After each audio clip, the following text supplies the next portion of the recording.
这两种膏里面掺了不同的香料，会使人慢性中毒的。哦，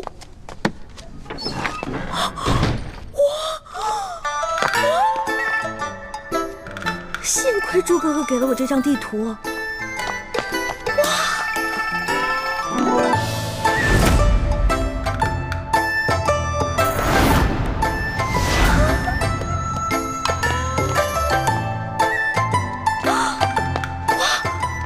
这么多金银财宝，全是真的，上老板的车反而因祸得福了。我得把这些金银盘子全都带走，带到明珠谷给我的姐妹们。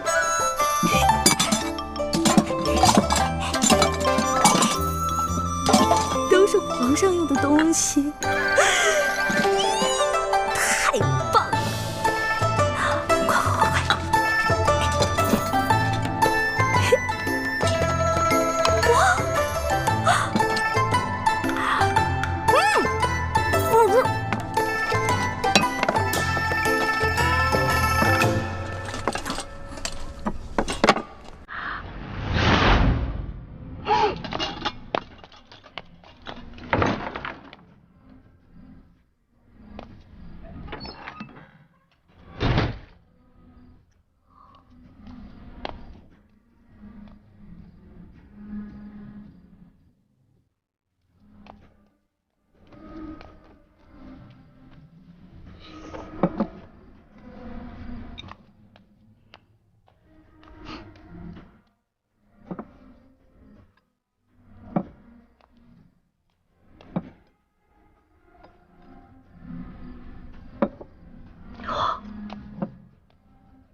行了，你还要都拿走？是你啊？谁啊？我跟你不熟，别跟我套近乎啊！哎，是我。哎，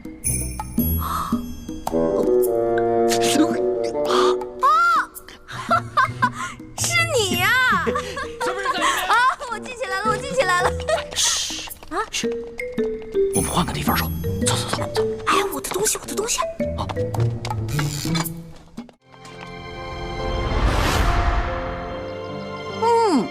可是这御厨做的就是不一样，不光做的好看，吃着也香哈。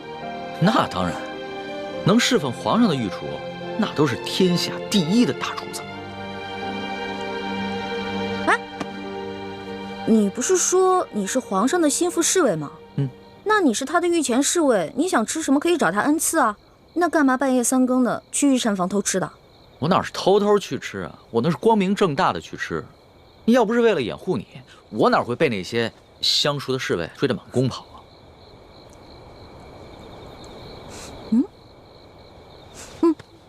怎么？不对啊，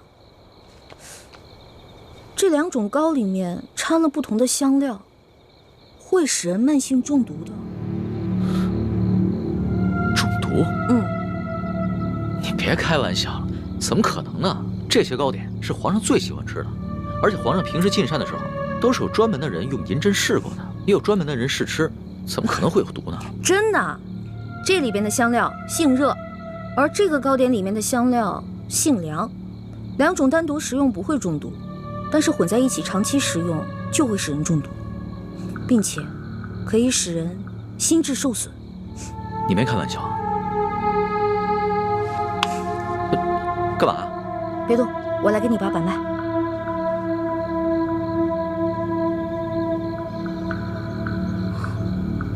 这位小兄弟，你的脉象已经显示你慢性中毒了。那个替皇上试吃的人，不会就是你吧？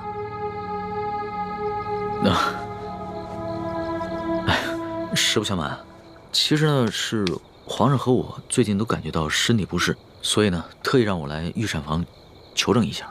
原本呢我是不相信宫里的太医，所以想取几样食材拿到外面去给宫外的名医看看。一开始见到你在那儿的时候，我以为啊你是下毒的人，派来毁灭证据的。后来看到你毫无顾忌的大吃大喝，然后又跟我说了这些话，到现在我才相信你。遇到本李大侠李易欢算你运气，知道吗？李易欢，姓李名易欢，这名字挺好听的。那当然了，我不仅名字好听，还会识毒，并且还会解毒呢。那我和皇上的毒能解吗？哎呀，你和皇上的毒嘛，解是可以解，不过这药材配起来比较难，而且这药材价格不菲啊。钱不是问题，你想要多少，我给你多少。好，3日以后在第1酒楼，我带着解药，你把药钱给我。这个药钱嘛，10两黄金。没问题，我看也不必等到3日以后，我这枚玉扳指肯定不止10两黄金，你先拿去吧。哇，果然是个好扳指啊！你就这么把扳指给我了？你也不怕我骗你？我相信你，虽然我们两个相识不过1日，但是我能看得出来，你是一个有本事的人。只要是有本事的人，都不会因为钱财而背信弃义的。有眼光。我是个有本事的人，我的本事不光这些，还有很多呢。以后有机会慢慢让你见识啊。好啊。不过呢，刚才在御膳房咱们两个交手的时候，我发现你的武功啊，其实比我好不到哪儿去啊。没本事的人才会靠蛮力，像我们这种有本事的人是靠这里，知道吗？再说了，我就是一个江湖小贼，我这点本事也足够了。但是你是御前侍卫啊，那你这3脚猫的功夫怎么当的御前侍卫？哎，你跟我说实话，是不是你投了个好胎，有了个好爹，才让你当上御前侍卫的？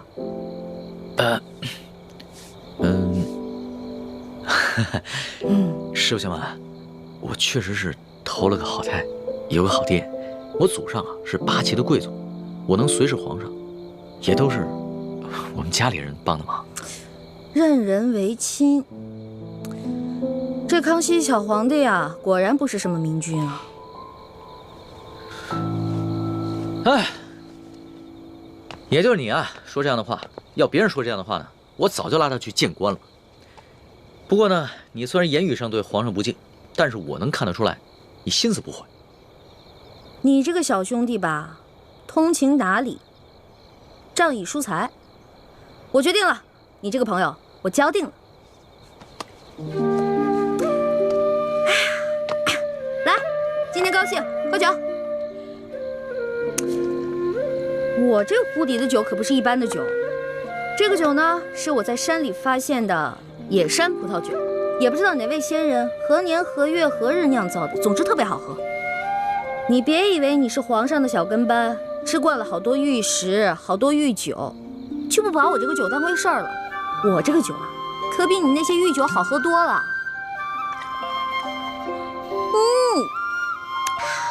爽，尝尝。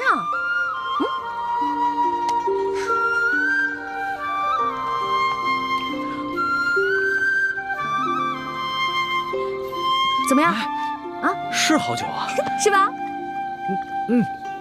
多喝点。哎，小兄弟，你是哪儿的人啊？为什么要进京啊？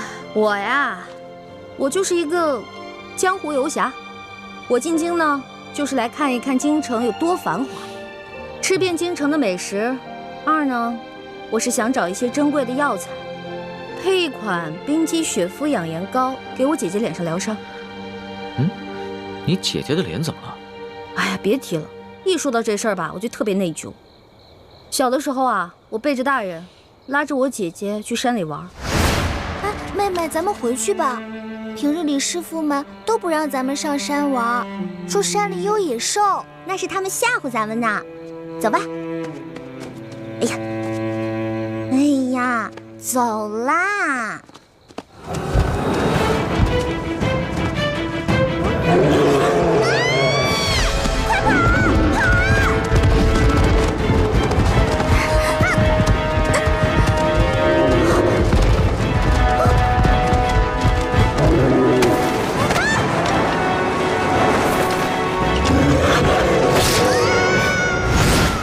所以我姐姐脸上就落下了伤痕。我义父是个名医，他说要想治好我姐姐脸上的伤，就得用稀有的药材，配成一副冰肌雪肤养颜膏。但我们家比较穷，这些药材一直凑不齐，所以我就想啊，什么时候能把我姐姐脸上的伤治好就好了。我姐姐可是个大美人儿，但就是因为脸上的伤让她变得很自卑，所以我希望我能早日帮她配齐这些药，治好她脸上的伤。所以你刚才不跟着那辆马车出宫，不是为了进御膳房偷吃东西，而是为了找太医院，去找那些能治好你姐姐脸上伤的药。对啊，本来我想先饱吃一顿再去太医院的，没成想。你是个重情重义的人啊，我喜欢你的性子。哎，你多大？我呀，我是顺治12年5月初4生的。5月初4啊？真的假的呀？真的。太巧了，我也是5月初4。啊？只不过我是顺治11年的，比你大1岁。这么巧啊？哎，你说咱们2个1日之内相逢了2次，我觉得咱们这个缘分匪浅呀，不如我们今天指月为誓，结拜为兄弟，如何？从来没有人想着跟我结拜的。不过我以前老看古书上说，那些古人们结拜好像挺有意思的。当然了，我也一直想这么做来着，可惜一直没有遇到合适的人。既然你我这么有缘，那就结拜吧。我长你1岁，我做大哥，你是小弟。哎，不行不行，岂不闻古人有云：文道有先后，术业有专攻。咱们既然结拜，就不能以庸俗的年龄论长幼，咱们得看谁的见识广，本事强。刚才你也说了，我的见识广，本事强，所以我是大哥，你是小弟。这也行啊？当然了，如果你觉得不行的话，再来打一架，谁赢了谁是大哥。不打。行，居然还有人想当我的大哥。行，你是大哥，我是小弟，好了吧？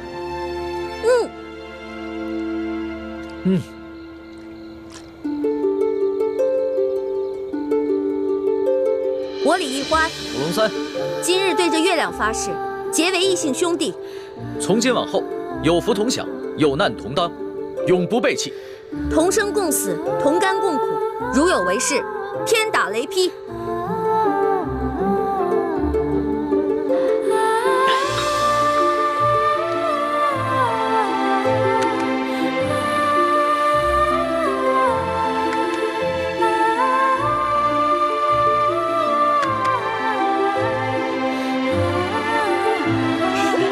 大哥请，小弟请。啊，对了，我们现在都结拜了，以后不能骗你了，要不然会天打雷劈的。大哥，你说什么呢？你可真是个小白兔！我之前说那个解药说要10两黄金，其实只需要10个铜板。我跟你结拜了，所以自然不能骗你了。哦，还有这个玉扳指，还给你吧。我是刚开始看你那么有钱，所以想顺便敲敲你的竹杠。不过现在咱们都结拜了，我就不能再骗你了，我得讲义气啊。大哥果然是个性情中人。不过我们刚刚对着月亮发誓，要有福同享，有难同当。小弟的东西呢，就是大哥的东西。这个玉扳指啊，大哥你就好好收着吧。这个东西啊，小弟多的是，不必还我了。当真啊？当真。我们刚刚发过誓的，你总不想让小弟被天打雷劈吧？像你这样的小白兔，行走江湖不得被人炖了给烤了吃啊！不过你放心吧，现在有大哥在呢，大哥保护你。行，那日后小弟就多仰仗大哥观察了。放心吧，乖啊！我回来了。你去哪儿了？猪哥哥，我看看啊，有没有受伤啊？哎呀，猪哥哥，别大惊小怪的了。你看我不是挺好的吗？什么事都没有啊。哎，你知不知道，大家为了找你1宿都没睡，各个据点也都派了人，满北京城的找你。樊师妹到现在都没回来。易欢，谢谢你，急死我们了。哎呀，对不起嘛，没想到我一夜未归，大家这么兴师动众的。欢妹，你要注意自己的身份。如果你出了事，整个联盟会不惜一切代价去救你。如果因为你牺牲了那么多无辜的性命，你心里过意得去吗？我知道了，猪哥哥，我错了，我下次再也不这样。不过，你们知道我去哪儿了吗？去哪儿了呀？紫禁城。你不是跟我说去庙会了吗？是啊，我是先去的庙会。我去了庙会以后，我还去紫禁城溜达了一圈嘛。我不光进去了，你们猜我看到了谁？我碰到了皇上的御前侍卫龙三，我还跟他结拜了呢。啊？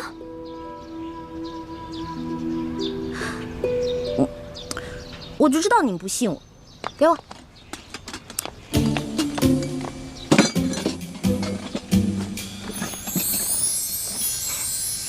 哇，看，没骗你们吧？我不光跟他结拜了，我还成了大哥了呢。他居然认我当大哥，我从小到大都是最小的，没想到我现在成大哥了。原来龙三就是康熙的御前侍卫，是替他在外面打探消息的，怪不得出手那么阔绰。欢妹，你要多跟龙三联系，要挑起康熙跟鳌拜的内斗，也许龙三就是一个重要的突破口。没错，你昨晚不是正巧碰见鳌拜勾结内奸吗？这样一来，小皇帝肯定就更加记恨鳌拜了。可是我跟龙三都结拜了，他是我兄弟啊，我们已经发誓了，有福同享，有难同当。我这样做是不是有点不厚道？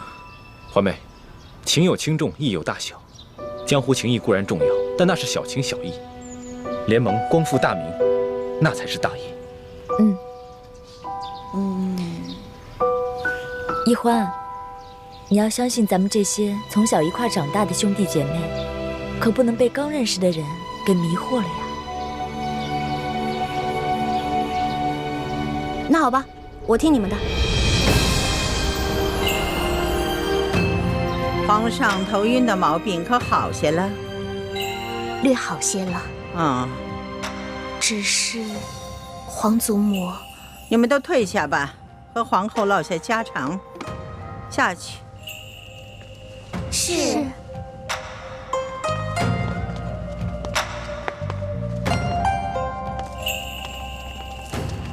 现在你可以放心的说了，皇上这头晕的毛病可是有什么古怪？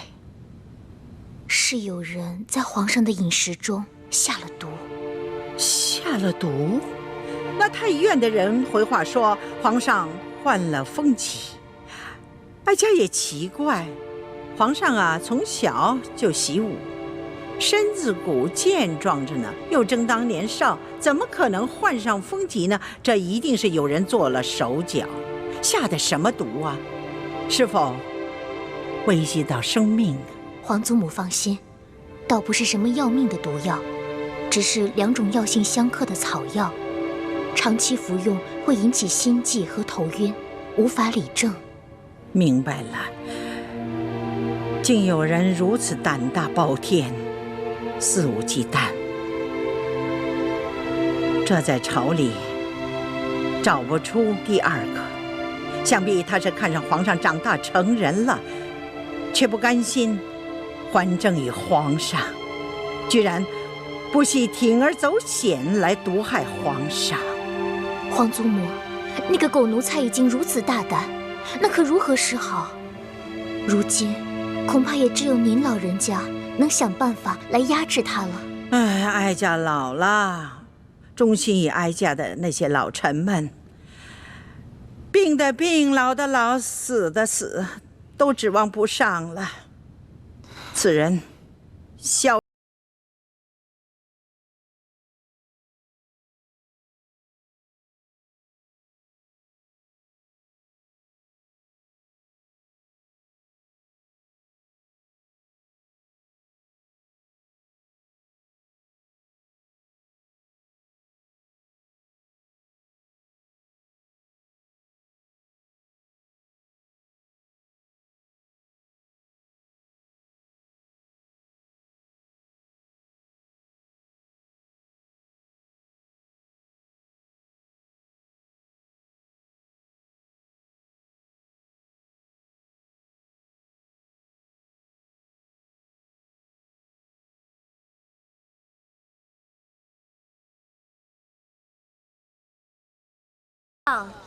给你的，怎么煎怎么服我都写好了，1个月之内按我说的做。保你跟皇上体内的毒全部消除。多谢大哥。小小意思，不用客气的。哎，对了，大哥，你为你姐配的那个养颜膏需要的药材也写一份给我，我回头帮你去太医院取去。真的？谢谢龙小弟。自家兄弟，你跟我客气什么呀？哎，对了，你们查到那个给皇上下毒的人了吗？虽然没有确凿的证据但是也猜到了7、8分。会不会是那个中堂大人鳌拜啊？他那天说让宫里的内侍给皇上进补，是不是就是给皇上下毒啊？大哥，这外面人多嘴杂的，咱们好久才见一次。今天我们只谈美食，不谈国事。对，美食当道，其他的靠边去吧，吃吧。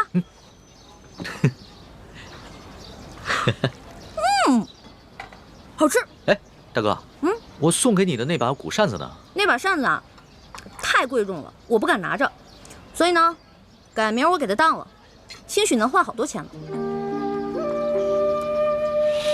大哥，那把古扇是我阿玛赠给我的，对于我来说意义非凡。我和大哥呢一见如故，很是投缘，所以把它转赠给大哥。没想到你却想把它拿去当换钱。呸！我说错话了嘛，别生气啊，龙小弟。你放心吧，那把扇子我会好好保存着，我绝对不会把它卖了。如果丢了的话，那我就出门被雷劈，下河被水淹死。你也不用发这么多的誓啊，只要你心里有小弟就好了。哎，龙小弟，你不知道，你是贵族家的小公子，而我呢，从小出生在一个穷乡僻壤的山谷里面，全谷的人呢，连一件像样的绸衫都没有。每当过年啊，所有的人分一头猪吃。来到京城以后呢，我觉得京城好繁华呀，我特别想努力赚钱，把这些钱都带给乡亲们，让他们过几天好日子。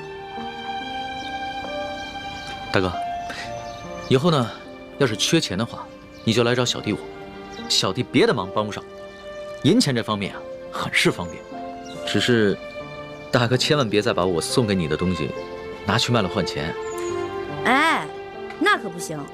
虽然你是我兄弟，但是你已经帮我很多了，我可不能再让你帮我了，我要自己赚钱。我知道，大哥这个人呢，表面上看上去放荡不羁，其实还是很有原则的。哎，我的龙小弟也不错嘛，仗义疏财，通情达理，最主要的，大气有钱。能得到大哥这样的评赏，小弟心里甚是欢喜啊！来，喝一杯。喝，干了。好热呀，为什么这么热还要开会啊？此人就是孙福，他曾是我二儿子，也就是奕欢的二哥李嗣兴的心腹副将。当年我跟吴三桂在滇都大战，嗣兴是怨恨我为了保护先帝，亲手射杀了他娘亲跟他妹妹，从此不知所踪。这孙福也下落不明。如今我们得到消息，孙福已经投降了清廷。现在，我要你们全力活捉孙福，把他带回明珠谷，从他的口中逼问出嗣兴的下落。这孙福都投靠了清廷了，那我二哥会不会也投靠清廷了？奕欢，不要胡说。你二哥是我的亲儿子，是我一手教养成人，他是宁死也不会投降大清的。他的失踪，要么就是生我的气，要么就是被孙福暗害，为国捐躯了。孙福投降清廷以后，清廷对他很是重用，不仅赐了满姓，还封锁了一切有关他的消息。所以我们调查了这么多年，直到如今才探查到，元州知府阿克塞纳木泰就是当年李嗣兴将军的副将孙福。他为了防止身份暴露，行事非常谨慎，出入都有大批士兵把守。为了保证能够活捉孙福，李欢，我们必须集体出动，明日便赶往元州。啊，明天就出发？对，等樊师妹执行任务回来，明天一早便出发。能不能过2天再出发呀？这来京城还没几天呢，庙会还没逛够，好多好吃的还没吃呢。龙小弟还跟我说他要请我吃烤鸭呢。爹，晚几天再走行不行？我们去元州不是游山玩水，捉拿孙福关系到查探你二哥4星的下落，必须马上执行，免得夜长梦多。你要是不愿去，那就跟着义父回明珠谷吧。回明珠谷？那我还是跟你们去元州抓什么阿克、什么泰什么的吧。易欢，这次你要把你的玩性全都给我收起来，跟着你的几个师哥师姐，好好的完成任务，知道吗？大师兄，我看这样吧，此次劫人就由咱们4个来完成，让小师妹只负责接应就好了。还是叶哥哥对我好，不像某些人婆婆妈妈唠唠叨叨的，讨厌。你就是嫌我烦，我也得提醒你一句，坐直了。此次行动是我们5个人出师以来第一次集体行动，切莫大大咧咧的，不当一回事。认真点。奴才叩见太皇太后，太皇太后吉祥。嗨，甭这样，哀家都说了多少回了，那些繁文缛节的事啊，就免了。哼，赶紧坐下吧啊！谢太皇太后恩典。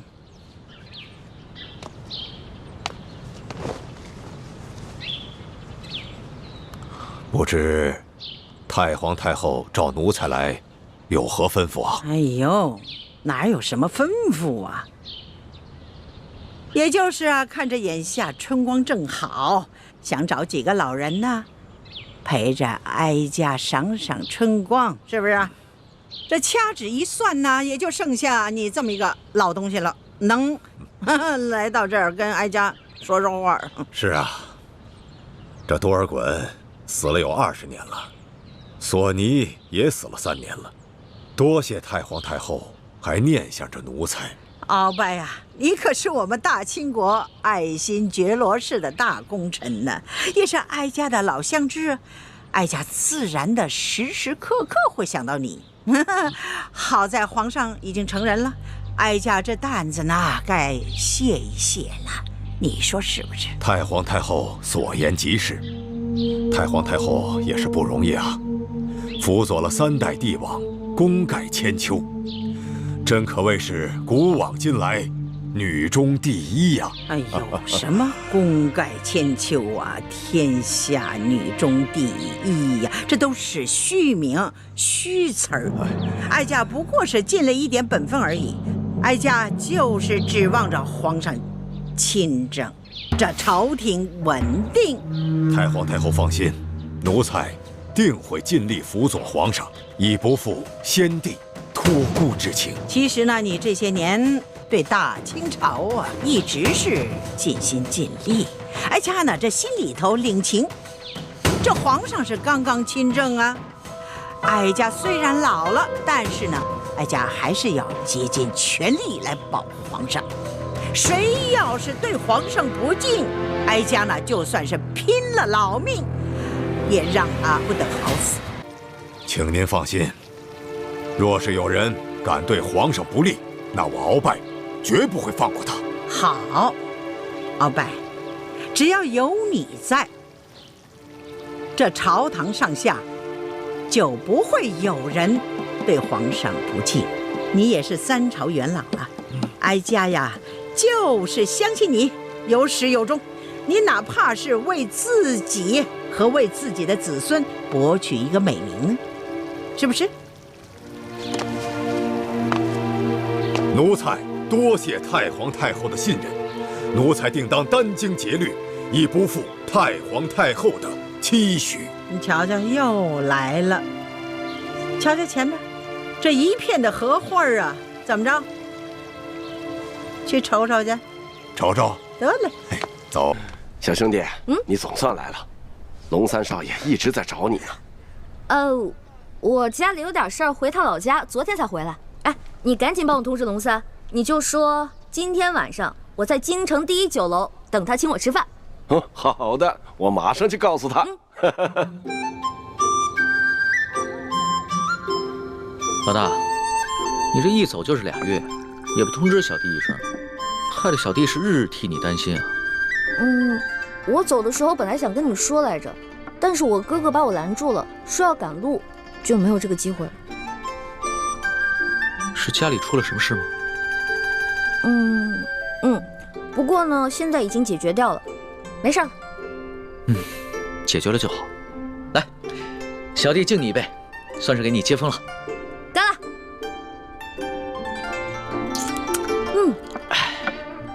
哎，对了，龙小弟，你下次如果再有急事儿的话，你就派人去东14胡同的慈航药铺找我大哥，我大哥叫李建清，郎中。好，座谈问诊的。我记下了。哎，皇上有没有查到那个勾结鳌拜的内奸啊？暂时没有。宫中太监有几千，能接近皇上的又有几百，大肆追查的话，只怕会引起鳌拜的注意，所以皇上也只能暂时隐忍了。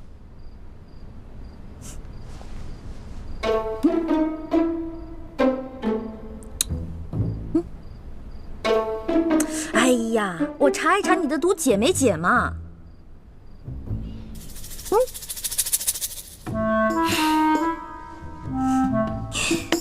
来，让本大先给你测一测。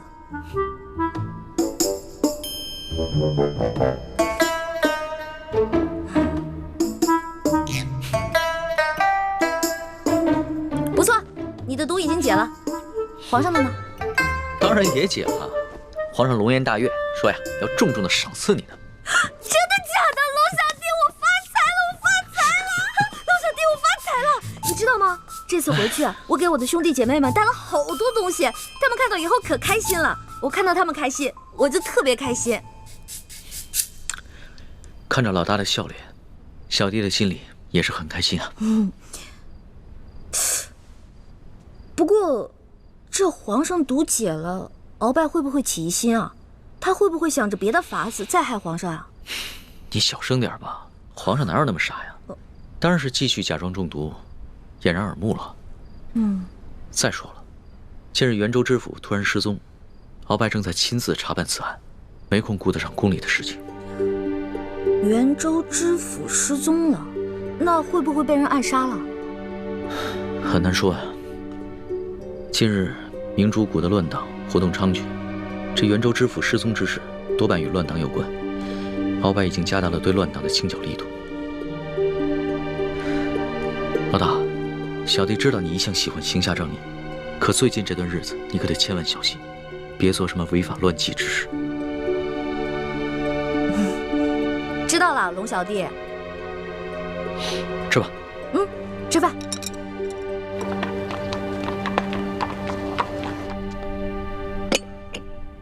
我刚刚得到消息，清廷突然下旨给吴三桂，让他将当年我父王的所有遗物，无论大小，无论贵贱，全都上交给朝廷。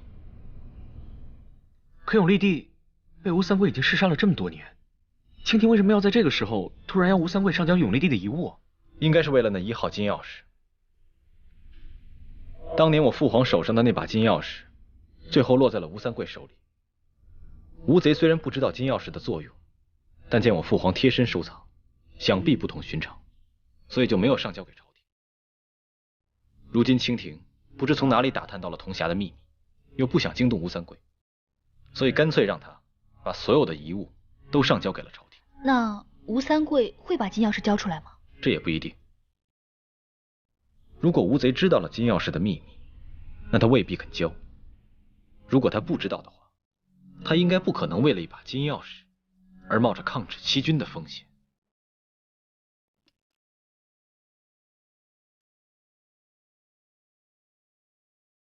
我们现在该怎么做？滇都的内线传来消息，吴三桂已经命令他的二儿子吴应奇押送父皇的遗物进了京城。叶师弟、樊师妹，你们2个人去跟踪吴应奇的车队，想办法打探清楚到底有没有那把金钥匙。如果有的话，立刻想办法拿回来。好，我们现在就收拾东西出发。怎么了，叶师弟？有什么问题吗？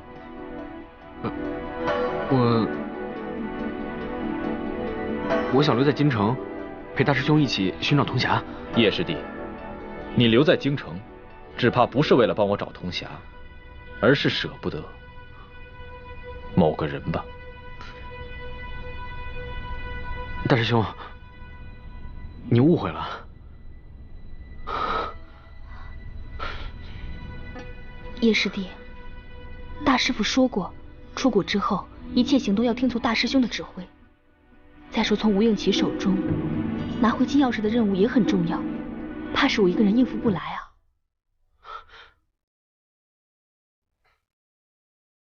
好，我知道了，我现在就去收拾行李，同樊师姐一起出发。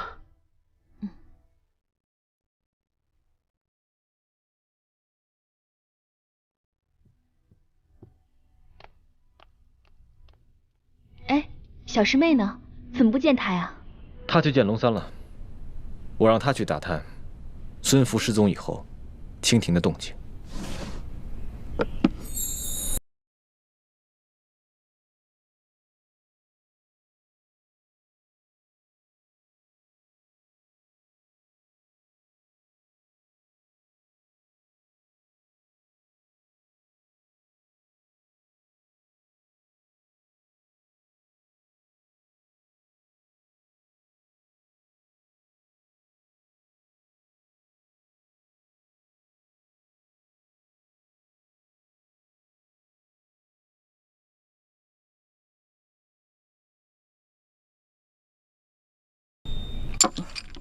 好兄弟，有福同享，有难同当，分你一半。那可不行，是你解了鳌拜给皇上下的毒，我要是动了这些赏赐的话，说不定皇上会摘了我的脑袋。这件事情天知地知，你知我知，皇帝小儿不会知道的，拿着吧。谢谢大哥了，小弟真的不需要。真的不需要？我看起来很像缺钱的样子吗？啊，大哥自己留着用吧。我给你了啊，是你自己不要的，别怪我。好，我不怪你。我知道我这个大哥呀，最讲义气了，有眼光。哎，大哥，不过你要的那几副药材，我已经找人在配了，有几味呢，确实宫里也没有。宫里都没有啊？不瞒大哥说啊，这宫里边啊，也不像你们想的那样，什么都有。就拿药材来说吧，珍稀的药材、不常用的药材，这也不是随时都有的。不过你放心好了，这个事情包在我身上，我一定给你办妥了。还是龙小弟讲义气。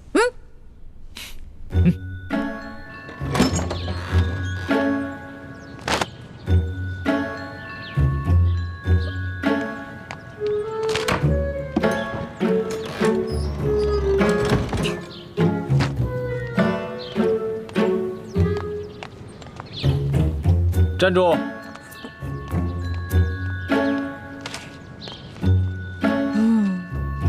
又要去哪儿啊？我存粮没了，打算出去买点好吃的。就知道吃。你知不知道，孙福失踪以后，蜻蜓上下有多震动？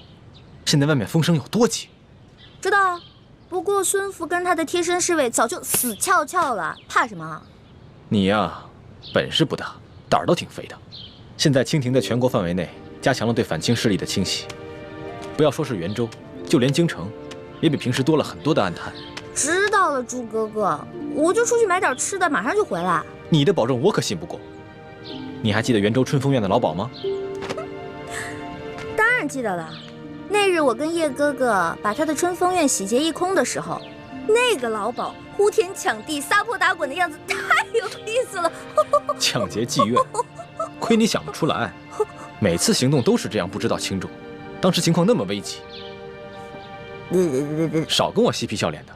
听说那个老鸨进京找鳌拜告状来了，你要是碰上了，你以为啊，就凭你这个不入流的易容术啊，能逃得过他那双老眼吗？猪哥哥，京城那么大，怎么就被我碰上了？那也太巧了吧！万一碰上了怎么办？万一碰上了，那我就脚底抹油溜呗。反正在咱们几个当中，我的轻功是最高明的。你要是不信的话，来追我呀！回来！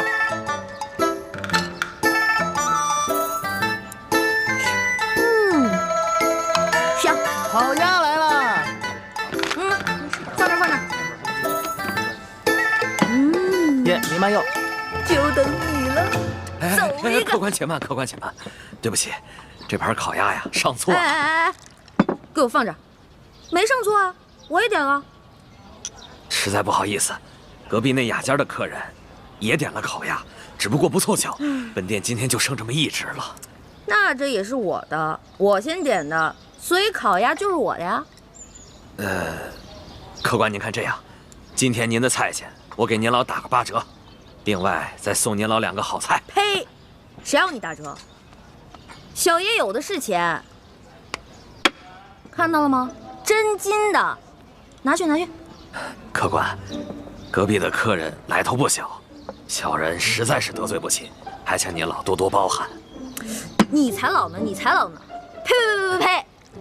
这还天下第一酒楼呢，怎么吃个饭都这么势利啊？我不管啊，反正这鸭子就是我的。得罪得罪，这鸭子我先端走了。给我！松手！是谁抢了被中堂大人点的鸭子啊？拿走拿走吧，我好像没那么喜欢吃鸭子，拿走吧。这只鸭子都被你吃过了，我们还能要吗？天哪，我今天出门为什么不看一下黄历呀？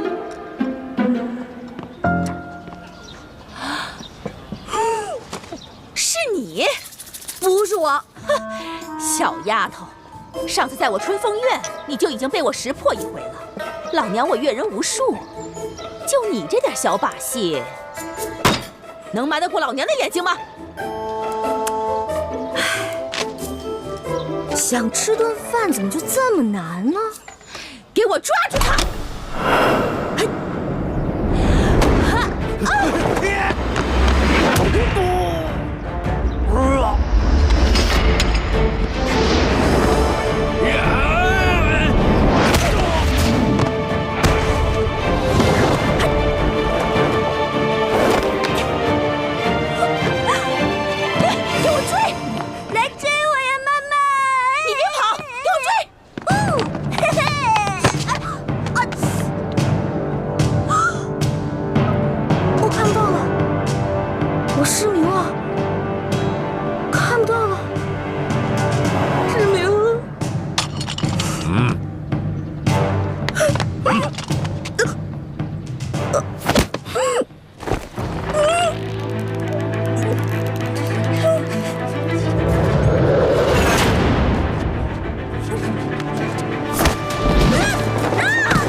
楚哥哥，谁让你出门的时候诅咒我？现在我该怎么办啊？原来是个小丫头，刘妈妈。是。和穆太大人一起离开春风院的那个姑娘，就是她。回中堂大人就是她。你别老这么盯着我看呀，盯得我心里直发毛。啊，冷静冷静，现在一定要冷静。大胆妖女，你把知府大人弄到哪儿去了？还不快从实招来！若有半句假话，我……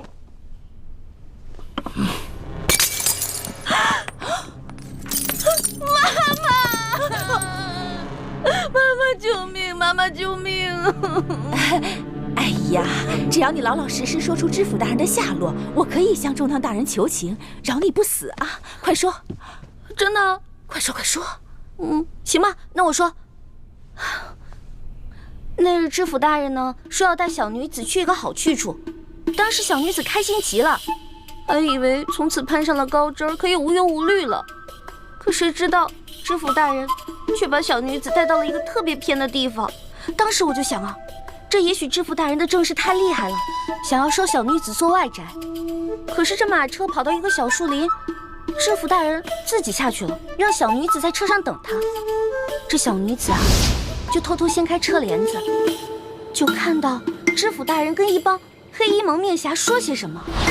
黑衣蒙面侠？那他们都说些什么？他们说了什么？什么谷啊，什么王啊，什么蒙，什么他们是不是在说明珠谷、晋王？对，他们说的就是这些。这明珠谷本是反抗朝廷的一个秘密基地，这晋王应该指的就是南明永历帝朱由榔所封的那个李定国。后来，这个永历帝被吴三桂给绞杀了，他就诈死逃亡，纠集了一帮乱党，一心妄想着反抗朝廷。难道知府大人的失踪与那群乱党有关系？他们还说了些什么？他们好像还说了什么，这事儿千万不能说出去，没有后退之路了，暴露就是死之类的话。难道知府大人？我早就怀疑这些个归顺我大清的降将之中，难免有心怀二心之辈。这个穆泰原名叫孙福，本是李定国的二儿子李嗣兴的心腹手下。这件事情必定是李定国指使的，他假意归顺我大清，现在却勾结了一帮前明的余孽。丫头，他们还说了些什么？你给我仔细的想想。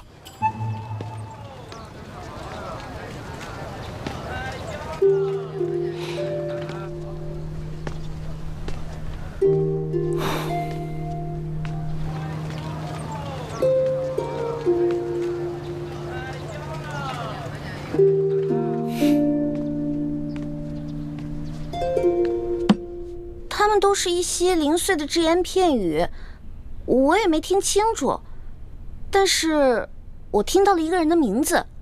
他们每当说到这个人啊，声音高涨，义愤填膺，还破口大骂呢。他们在骂谁？他们好像在说什么敖王吧，敖乌龟，还敢称自己是第一勇士，早晚把他打得满地找牙。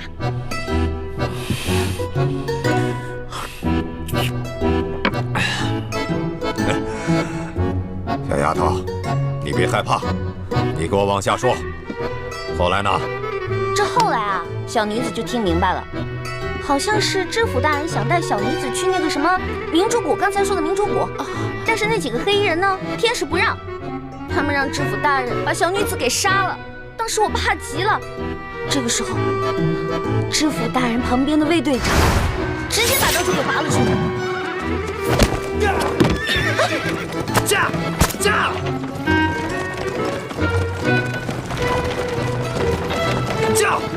你来驾马车，我去对付他们。我不行，我不会驾马车。想死就快点，抓住缰绳！快！再后来呢？再后来，小女子就拉着马缰绳，一直跑啊，就听到后面刀剑撞击的声音越来越大，我就跟着马车一直跑。这后来马儿累了，停下来了。小女子怕他们赶过来，把我杀了，我就跑了。这个卫队长，是我安排在孙福身边的一个密探，多半是他发现了孙福和乱党勾结，所以这个孙福才会杀人灭口。小丫头，出了这么大的事情，你怎么不去报官呢？我害怕呀，一个是知府大人，另外几个是歹徒，我怕我去报官以后反而会送了小女子的命。那我问你，你后来怎么又跑到京城来了呢？因为小女子不敢留在元州了，小女子怕他们追杀我呀，我就想说，要不要回京城找自己失散多年的哥哥呢？但是京城这么大，我找不着啊，就只好干一些小偷小摸的事儿，过日子了。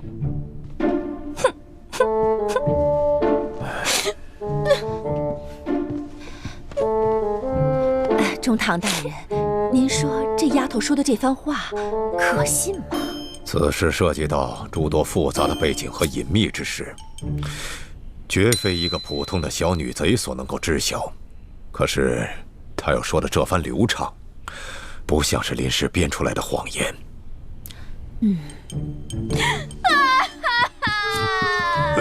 大人，小女子再也不敢了，小女子再也不敢偷了，死也不敢偷了。大人，妈妈，帮我劝劝大人，别杀了小女子啊！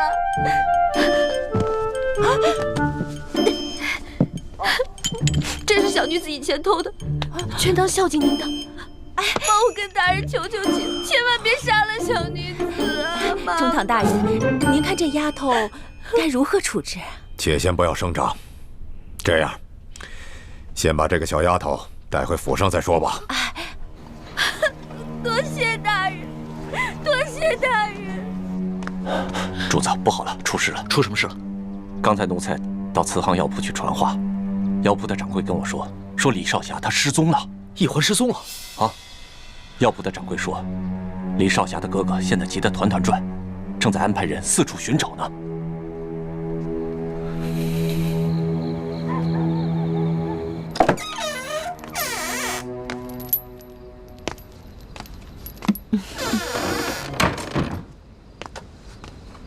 来吧。不是吧？你去给我拿2个白馒头。哟，那你想吃什么呀？哦，您不会以为您还在天下第1楼上冲大爷呢吧？妈妈，我刚才在9楼对您多有不敬，但是您别忘了，我还孝敬了您2锭金元宝呢。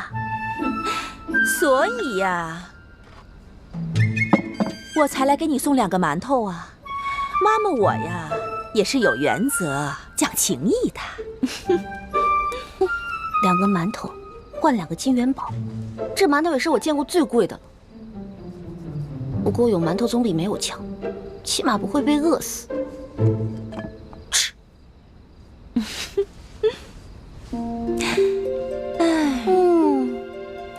这些馒头里再加几片烤鸭，哇，那烤鸭的肥油在嘴里流淌着。哟，到这个时候了，你还只想着吃呢？哎，你就不怕这是你最后一顿晚餐？怕怎么办啊？怕也得吃啊，总不能这样等死吧？妈妈，其实这京城啊有不少小肥羊，都被我宰过。我在住处啊还藏了些钱，要不然咱俩平分？不行。64，我4你6行了吧？不行，你就是全给我，我也不敢放了你啊！哎呀，这钱再多，没命花了，也没意思了，不是？妈妈，哎呀，求求您了，您说杀了我容易，但是你们把我留着有用啊！京城肥羊那么多，我出去帮你们抓肥羊啊，回头那钱全都给你，你看行不行啊？放了我啊！哎呀，你这小丫头啊，果然是有点意思。妈妈我呀，训练了那么多女孩子，她们也全是中堂大人千挑万选出来的。可是她们呀，没有一个有你的美貌，也没有一个像你这么机灵。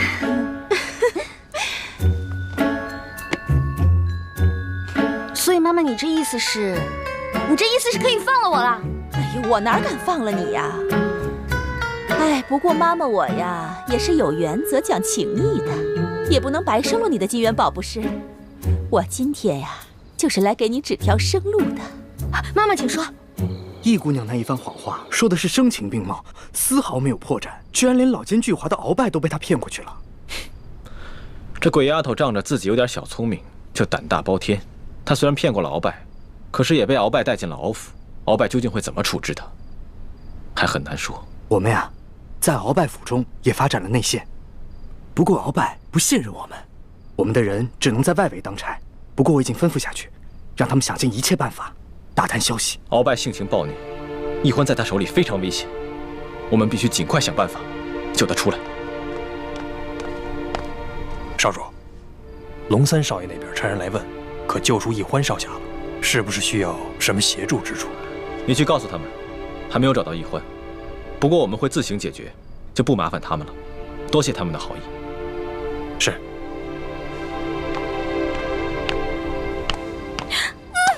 妈妈，你选对人了。看我，大杏仁眼，大双眼皮儿，大美女，而且关键是我肤白发黑，大长腿，娇俏可爱，大美人儿。你选我真是选对了，我是万里挑一的美人儿啊！这么说，你答应了？怎么，你不答应？这中堂大人可不缺钱，他缺的只有美女。这也是你最后一次机会了。那能不能先给我上一盘烤鸭，再来一壶桂花酿啊？我得吃饱肚子才有思考的余地嘛。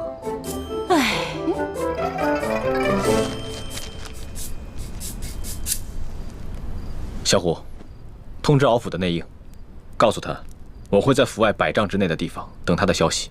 一旦鳌拜要杀易欢，让他立刻发出信号。少盟主的意思是，万一鳌拜要杀易姑娘，您就亲自冲进去救她。敖府戒备森严，少盟主的身份非比寻常，千万不可冲动。不到万不得已，我自不会冒险。不过如果鳌拜真的要杀易欢，我也顾不了那么多了。少盟主对易姑娘情深意重，只可惜她还懵懵懂懂，不知珍惜，反倒给您惹麻烦。易欢不是有意的，我不怪他。你快打探消息吧，我也要召集人手，做好随时闯府救人的准备。属下遵命。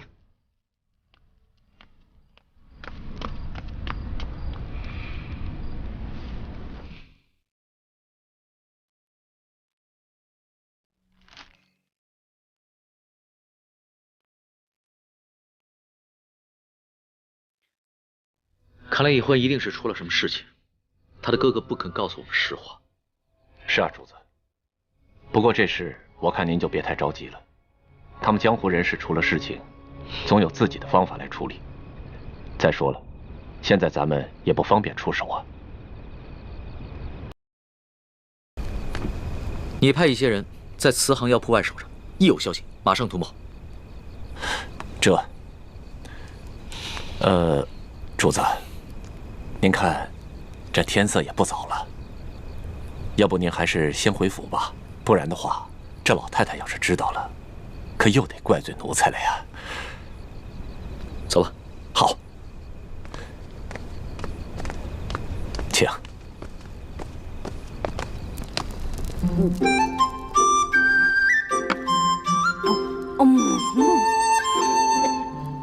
哎呀，您这整只烤鸭都吃完了，还没考虑好呢。好了好了，带我去梳洗打扮，我要去见中堂大人。哎呀，就知道你是个机灵的丫头。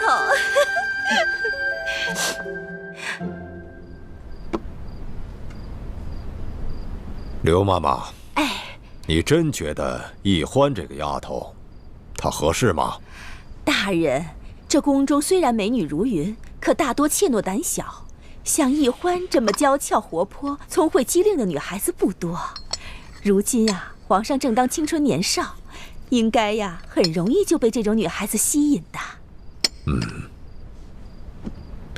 这个丫头啊，生性胆大，喜欢疯，我真怕她入了宫以后啊，咱们不好掌控。易欢这丫头啊，是有很多弱点，贪财贪吃，又贪荣华富贵，怕苦怕疼还怕死，所以呀，很容易就被掌控。况且呀，咱们还可以给她服用大补丸呢，到时候不怕她不听咱的话。咱们先后也送了不少的女子进宫，可是只有一个被皇上宠幸，只可惜又被新来的厉贵人抢去了风头。眼下咱们也没有更好的人选了，这一次只能再赌一回了。不过老身这眼下唯一担心的是，这丫头她会武功，只怕进宫之后会不会引起怀疑啊？这倒无妨。咱们满族的姑娘从小跟着父兄在马背上长大，会骑马射箭，这是寻常之事。这样，老夫为她伪造一个武将之女的身份，这样一来，她会一些简单的武功，不就说得过去了吗？对对对。老爷，易姑娘已经梳洗完毕，正在厅外等候。让她进来。是。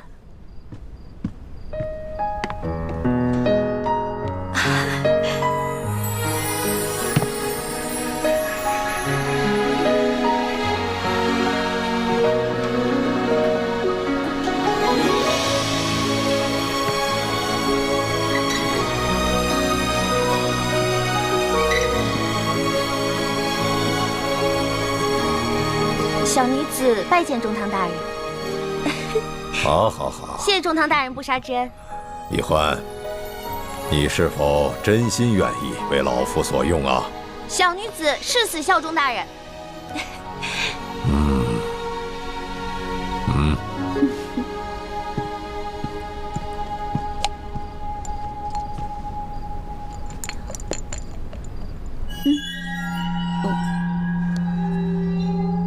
这什么呀？香香的。这是大补丸，吃了它可以让你的肌肤如玉，永葆青春。真的？当然是真的。这大补丸确有补气益血、健身养颜之功效，只不过一旦吃下去，就必须每个月都要吃一颗，否则的话，你就会肠穿肚烂，让你死得苦不堪言。怎么样？如果你愿意为老夫所用，就服下这颗大补丸。只要你能够乖乖的听老夫的话，老夫每个月都会给你一颗的。那大人，如果我不吃这颗大补丸，您是不是就要杀了我啊？哼！你先是对元州知府勾结乱党一事知情不报，后来又在这天子脚下偷盗行窃，这哪一条都该杀头。哼，什么大补丸？不就是慢性毒药断肠散吗？本姑娘10岁的时候就会配，也会解了。我现在这副害怕为难的样子，不过就是为了麻痹你这个大坏蛋。哎呀，我说丫头啊，你可是聪明人，吃下这个大补丸，从此荣华富贵享之不尽。你要是不吃啊，你这个小脑袋马上就搬家了。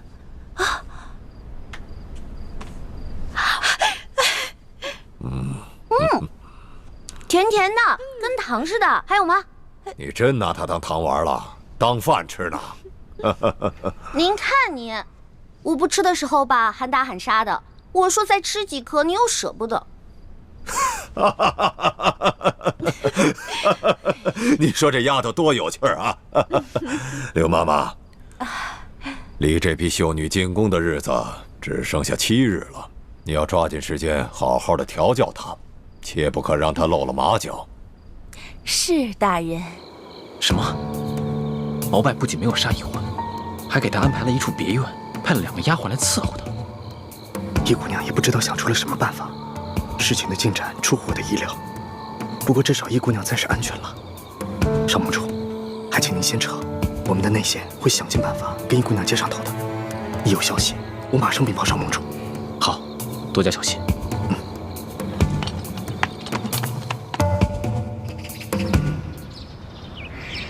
中堂大人，玉欢这丫头果然是极聪明，学什么一点就通。可她就是不肯用心学呀。我也都测试过了，不管这琴棋书画还是女工歌舞，这都是略会一点，却样样都稀松。大人，这离进宫的日子只剩下不到5日了，这老身再怎么细心调教，也都来不及了。妈妈，大人，这也不能怪小女子啊。小女子12岁那年，父母便双亡，唯一的哥哥还跟小女子走散了。我啊，只能靠着尼姑庵的师傅们接济，才能勉强填饱肚子。这哪有什么机会去学什么琴棋书画、歌舞女工啊？可这女子应会的技艺，你样样稀松，这怎么才能够引起皇上的注意，讨得皇上的欢心呢？如果说女子必须才艺出众才能引起皇上的注意，那之前妈妈培养的美女们个个才艺出众，可不也是没成功吗？如何讨得男人们的欢心？刘妈妈她最有经验，她培养出来的美女，个个都能让男人们神魂颠倒。只可惜皇上他年少，情窦未开，再加上这后宫美女众多，没能引起皇上的注意，所以他们才未能大展身手嘛。哎，这你就说对了。要想引起皇上的注意，光靠才能和技艺非常好是不行的，是要动脑子想办法的。我说的对不对啊，妈妈？哦，那你告诉老夫，如何才能引起皇上的注意呢？这个嘛，我现在也说不好，这得进宫以后啊，随机应变。大人，若说这随机应变，玉欢这丫头可是比别的姑娘强了千百倍。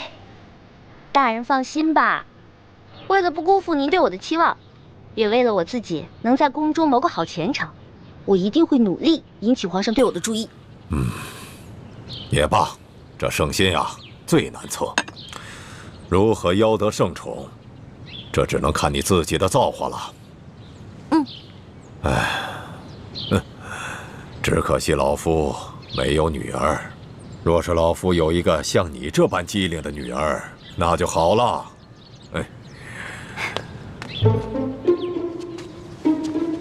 依父在上，干女儿给您磕头了。老夫不过是随口一说，你怎么就认起干亲来了呢？哎呀，我说你这个丫头啊，你可真会顺着杆往上爬呀！好，老夫就认了你这个干女儿。快起来吧。谢义父。对了，义父有件事情必须要提醒你，我们这门干亲只能私下里认，等你进了宫以后，千万不能让其他人知道。若是皇上知道了你是老夫安排的人，那对你对老夫都不会是好事情。义父您放心吧，女儿我呀不会乱说话的。你真是长了个七巧玲珑心呐！好，既然你认老夫做了义父，那作为义父就得有所表示。义父送你一件礼物。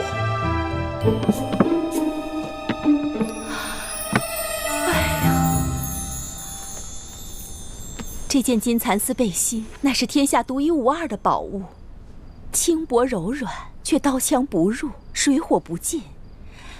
当年敖大人出生入死，立下无数战功，先帝才将这件背心赏给了敖大人。唉，如今他却把这件背心赏给了你，可见你呀，对他真的是很重要。你们要我去皇帝身边做卧底，当然得先笼络我了。但如果事情不顺利，你们肯定会杀了我灭口。到时候就算我穿着金蚕背心，也不可能逃过你们的毒手。妈妈，我能拜到中堂大人门下做干女儿，那多亏了妈妈的帮忙。您放心吧，以后如果我大富大贵了，肯定不会亏待妈妈您的。就你的小嘴会说话。妈妈，我看看金蚕背心呗。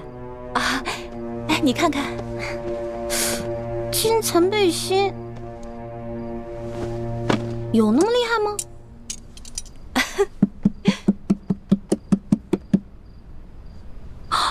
哇，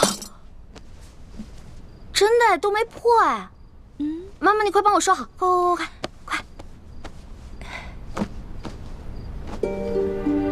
朱哥哥说过，京城第一酒楼和鳌拜府中都有咱们明珠谷的内线，那他应该已经知道我现在的处境了，肯定会让府邸的内线来和我接头。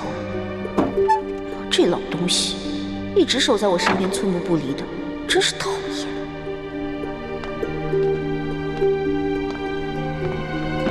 都是吃的？是的。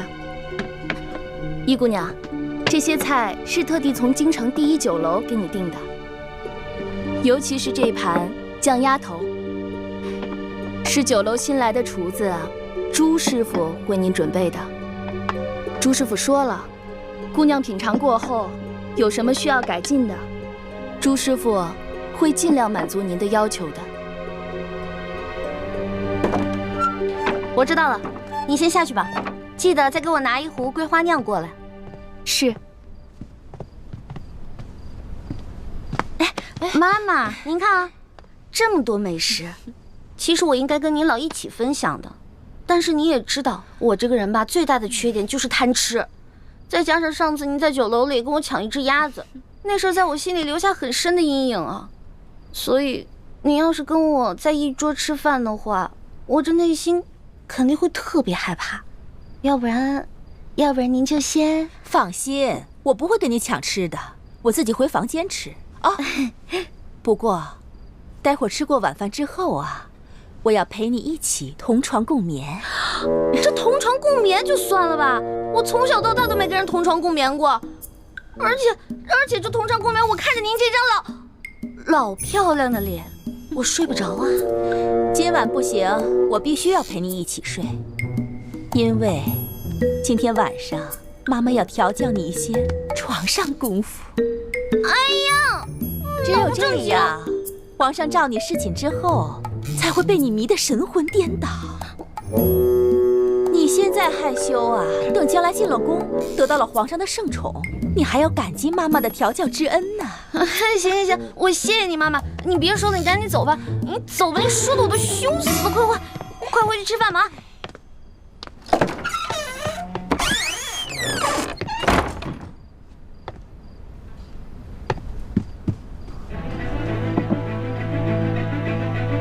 鸭子，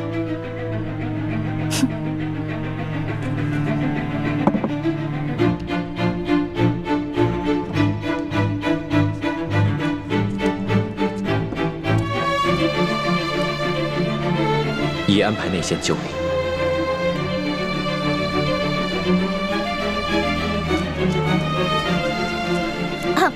进来吧。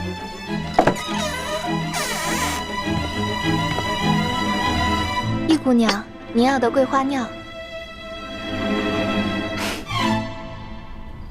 玉欢姑娘说，她决定将计就计，待进宫之后，把鳌拜的所作所为全部告诉龙三，以挑起鳌拜和康熙小皇帝的矛盾。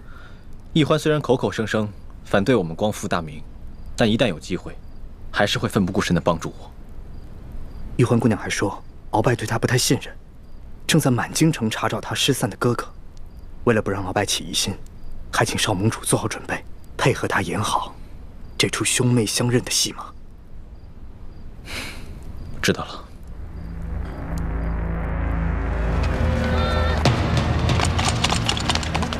头，这条街上药房都查过了，没有咱们要找的人。前面头是，我们这边也没什么收获。跟我走。是。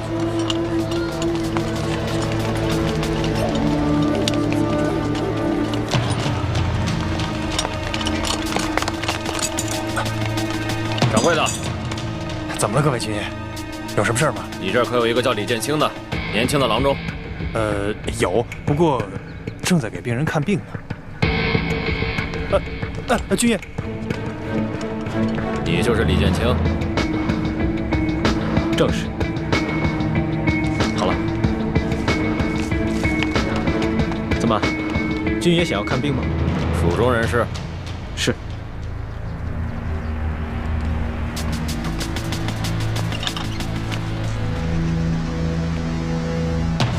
军爷这是干什么？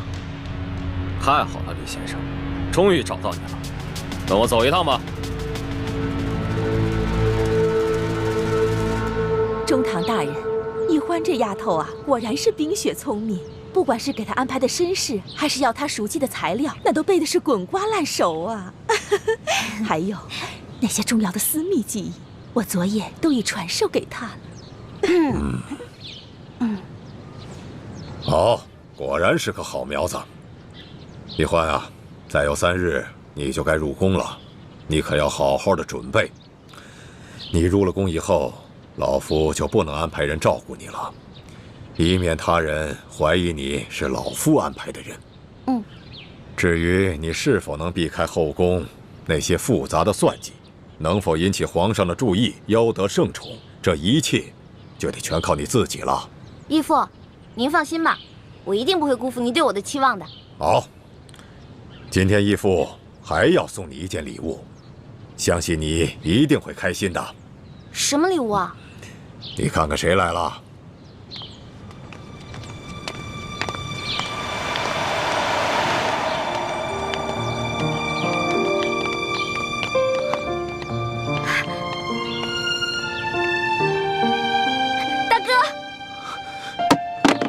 你是小妹，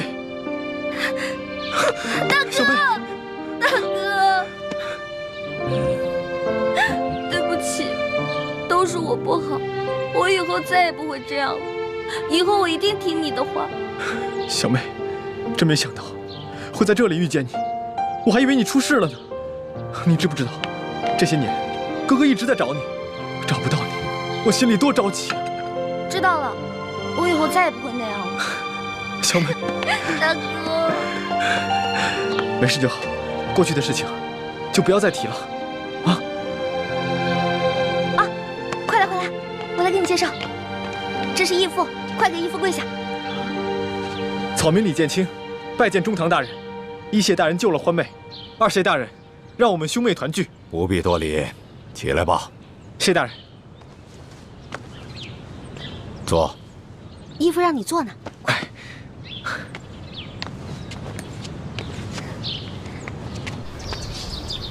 主子，有李少侠的消息了。怎么样？他可安好？安全，只是落在了鳌拜的手里。鳌拜？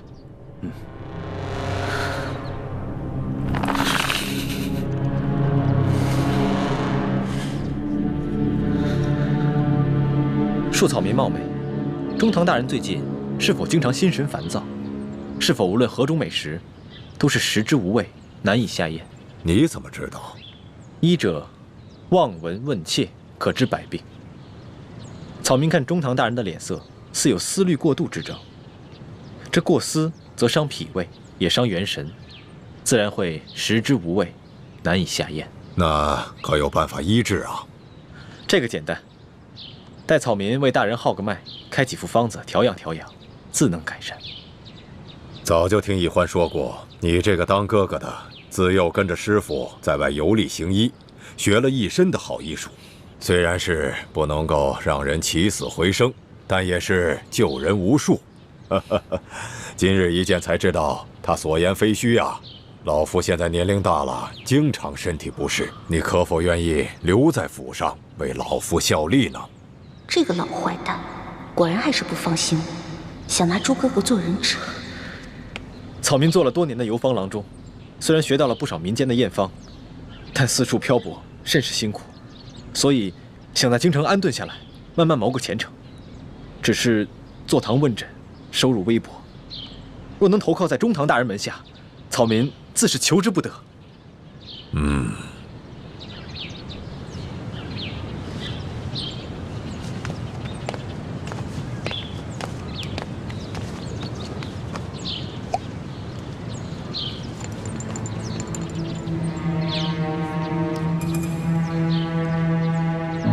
这是老夫府上特制的大补丸，你如若真心投靠在老夫的门下，那你就和你妹妹一样，服下一颗吧。以后每个月我都会按时给你们兄妹二人送上一颗大补丸。以你的医术，你应该知道这大补丸的功效。但若是你不肯服下这颗大补丸，那老夫又该如何敢放心的去栽培你？草民只求守护我这唯一的妹妹，顺便为自己谋个好的前程。所以，草民一定会对大人忠心耿耿，唯命是从。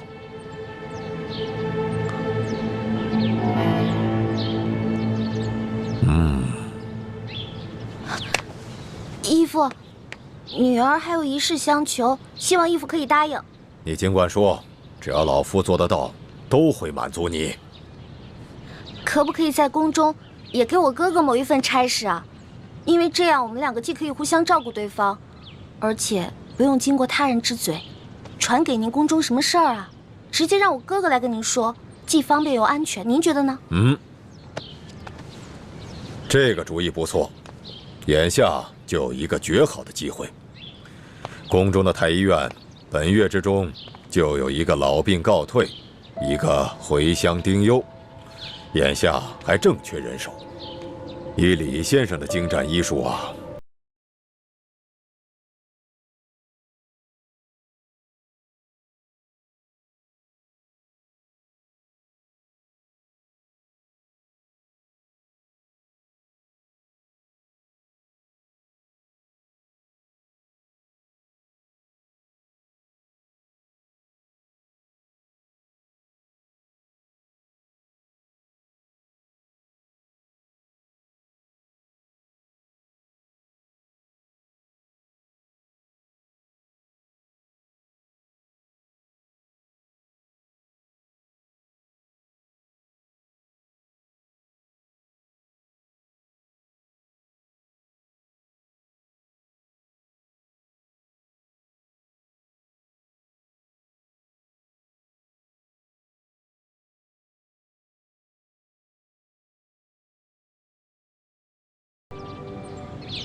鳌拜逼着李易欢服下了大补丸，说什么要把他送到宫里去，给他做密探。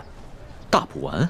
对，李建清说了，这大补丸是鳌拜独门秘制的毒药，说这种毒药服下去之后，必须每个月继续服用，如果不吃的话，就会死得苦不堪言。那易欢吃下来这大补丸，岂不是要终生受制于鳌拜？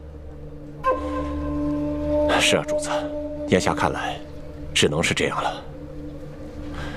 哦，李建清还说了，希望龙三少爷把李易欢被鳌拜胁迫的事情，悄悄地告诉皇上，这样在宫里也好有所照应。他还说了，他们兄弟绝不会为虎作伥，做任何对皇上不利的事情。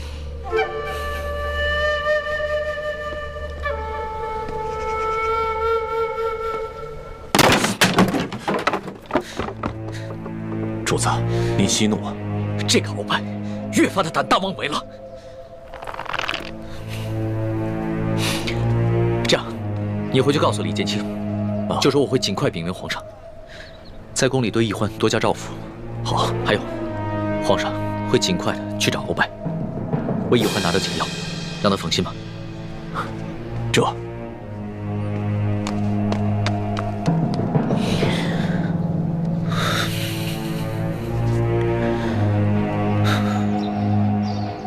皇上的头晕病可好些了？已经大好了。前几日哀家传鳌拜来陪哀家赏春，借机哀家点了他几句。他是个聪明人，应该明白哀家的意思，想必他会收敛一些。皇上还年少，全仗皇祖母的扶持。今年选中的这批秀女是不是都进宫了？最后一批也于3日前进宫了。那皇上有没有中意的？妾身催过皇上，可皇上一直忙于政事，抽不出时间去选秀女。这皇上啊，真不像他皇爷爷和皇阿玛，没有沉迷女色。这也好也不好啊。好呢，在于他忙于政事，励精图治啊。这不好呢，他是迟迟不能大育皇嗣，哀家还指望着早日抱重孙子呢。妾身和众姐妹一定用心服侍皇上，让皇祖母早日得偿所愿。